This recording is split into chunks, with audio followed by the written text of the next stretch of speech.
তো hello guys, আজ আমি পৌঁছে গেছি আপনাদের কাছে জুয়েলারি কালেকশন নিয়ে। তো আজ আমি আমার বিয়ের জুয়েলারি কালেকশন দেখাতে চলেছি আপনাদেরকে। প্রথমেই চলে এসছে আমার শাশুড়ির দেওয়া হার। তো এটা আমার শাশুড়ি মা দিয়েছিল আমার বিয়েতে। আমার বিয়েতে যা যা সোনার হার পেয়েছি আমি তা আপনাদের দেখাতে চলেছি। আরেকটা সোনার হার চলে এসছে, আরেকটা সোনার চোকার।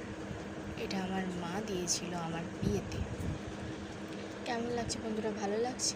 তারপরেই চলে এসেছে আমার সোনার শাঁখা আর পলা। এটা আমার বাপের বাড়ি থেকে দিয়েছে সোনার শাঁখা পলা।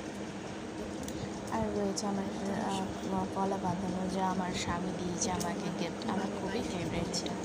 আর রয়েছে একটা নাকফুল, এটা আমার স্বামী দিয়েছে আমাকে আমার বিয়েতে উপহার। দেখুন কত সুন্দর, আমার এটা খুবই ফেভারিট। আর দেখুন নাগমাছি,